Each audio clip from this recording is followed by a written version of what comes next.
Well, hey there, you're on the internet, I have some free time, and welcome to the Triple N Network, where all you newbie nib nerds can find all the news you'll need. Let's look at an ink today, shall we? Now, today's ink, I actually have in cartridge form, and I actually had so many cartridges that I decided to empty some into a vial, so if I wanted to use them at a different pen, it would be easier. And it's Parker Quink Red. Yeah, so Parker, as I'm sure a lot of you know, actually use proprietary ink cartridges. They are not compatible with Standard International or Pilot or Platinum or any of that. They have this thing where it's called the ink reservoir system, where like ink will intentionally get stuck up in here. So when you think you're out of ink, you have to like open your pen and then flick it, and then the ink will drop down and you have a little while longer. I'm not sure I understand the logic behind that, but still. I actually have several vectors, and they're the only Parkers I have.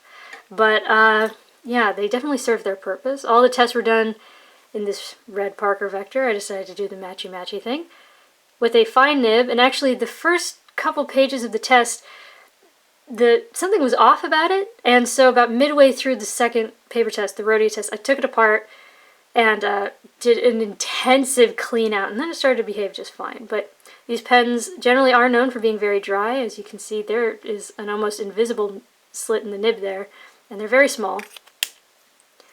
And it's a fine nib, so not an intense amount of flow. But the thing is, I actually, when I go on short trips, I tend to bring these pens, and since they only take these inks, I actually have a lot of these cartridges. I have them in about 5 or 6 colors.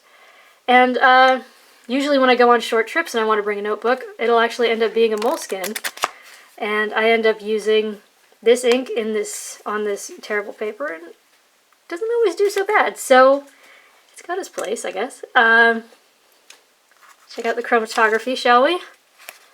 As you can see, hopefully, you can't really tell where the initial drop was. I mean, well, you can, but even there it's starting to break up. It goes into a pink, then it goes into sort of a red, and then it almost becomes like an orangey brick red up at the top. And here I let it dry, where there really was no difference at all. So, yeah. Now, I thought I'd compare it to a few other red inks. So here's Parker Quink Red. And actually, here's Park Red by Noodlers, which is just a little, I don't know, it's just like a lighter shade of red, doesn't shade quite as much. Hoa und Klinga Morinda Red, which is, I don't know, it's just slightly different color. And then Ackerman's number 19, Rodheg's Plush. I just murdered that. But, yeah, this one's a little more like pinkish, so yeah. Check out the paper test. Top down in density, Clairefontaine, 90 grams per square meter. I'm gonna try and hold this still, but man, am I caffeinated. Okay. You can see that there's actually some shading, right? Which isn't bad, because I mean, this is a fairly dry writing, fine nib. It took 8 seconds to dry, which on such dense paper is not a shock. However, again, this was when I was having some flow issues before I really cleaned it out. But yeah, it does look a little thin in places, but not thin all the way through the way some inks I've reviewed can look. Now, it is not terribly water resistant. Did dye the page quite a bit. So you can only see like parts of certain letters, so it didn't do too well in that regard. But there's no bleed, no feather, no spread, no echo, no sheen. Very well behaved in that regard on Clairefontaine. Next up is Rhodia, 80 grams per square meter, which, I mean, you can probably tell how much trouble I was having just getting the ink to come out of it. That was where I really, yeah, like, so right there, just like, okay, I got really annoyed and did the intensive clean out at that point. But yeah, once my pen was in order, everything was fine. You can see some shading. You can see it in the scrubby. It took 11 seconds to dry, which is longer than the Clairefontaine, but again, at this point the pen was functioning, so yeah. There's no bleed, no feather, no spread, no sheen. I said there's mild echo potential, but I think that's because I was just kind of laying it on thick in the scrubby, but let's be real, no. Dye the page bit. It's very patchy, and it's really gone. So don't depend on water resistance with this ink, or most Quink inks, but yeah. Here's Tomoe River Paper, where, he's a lint. You definitely get shading, which is something this paper's known for. It does bring out shading. You almost get a mild halo effect.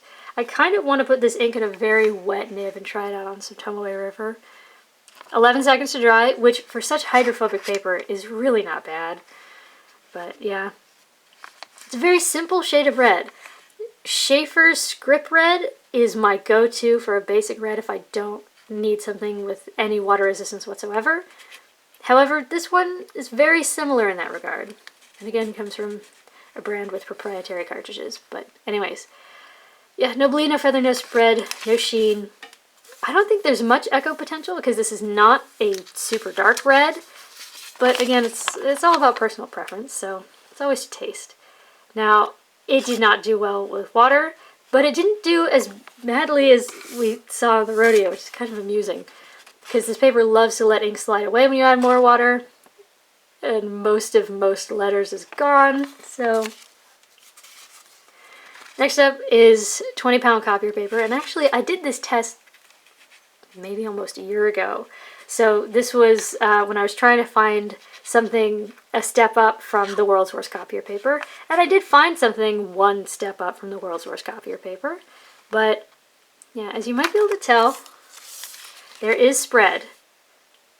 The line width did increase. Something most certainly to be aware of. You do lose your shading. There's no shading left. Took 3.5 seconds to dry, which I can't explain because this is still fairly absorbent paper.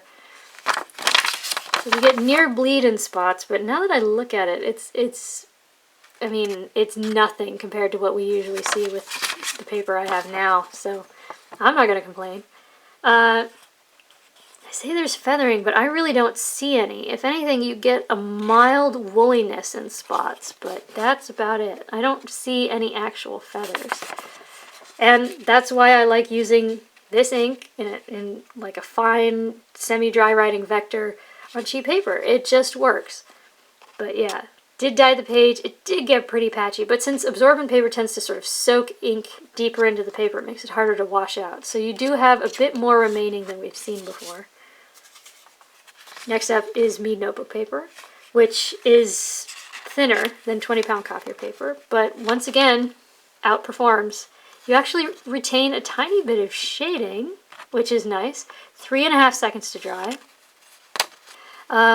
There's no feathering, there's no spread, there's no bleed, which is saying something for such thin paper. Now, what you're seeing is actually just because the paper's so thin, the light, even from this direction, is able to pick up the red on the other side. But yeah, this is what I would use in high school. You know, when like we had those lab notebooks. I would absolutely use, in fact I did use this ink in high school, I think. Yeah, anyways, but again, because it's slightly more absorbent paper, it's harder to wash all of it out. But it did kind of feather and explode a bit. It wasn't great. A lot of it washed away. It would not be the easiest thing to recover. And this paper really hates water. Now, lastly is Moleskine notebook paper. However, this is that weird Moleskine notebook paper I was using about a year ago, where if my camera will focus on what I want it to, where the back of it is oddly shiny. Now, here you get shading and everything's good and it almost acts like premium paper, but I can't guarantee these results. Generally, you get something a little more like this. Like if we look at all, see how it's almost like woolly and feathery and it looks a little different than it does everywhere else? That's more what it's like on normal Moleskine paper. Let me see if I actually have some in this notebook. I assume I got this out for a reason. Yeah. Nope, it's not in there. I apologize. I guess I took out the wrong notebook. But yeah, not a lot of water resistance. So, there you go for your consideration from the AAA network. Parker's Quink Red. It's a very simple red. You know, and something sort of fine and dry writing. It does really well on cheap paper. that's what I sort of keep these pens and this ink around for. It's perfect for that. Just don't get it wet, maybe? And, yeah. Don't set the bar super high, and you'll be perfectly pleased with it. Yeah, so for your consideration from the Triple N Network, if you liked the video, please give it a thumbs up. If you'd like to see more, please subscribe to the channel, and thanks for watching. Bye.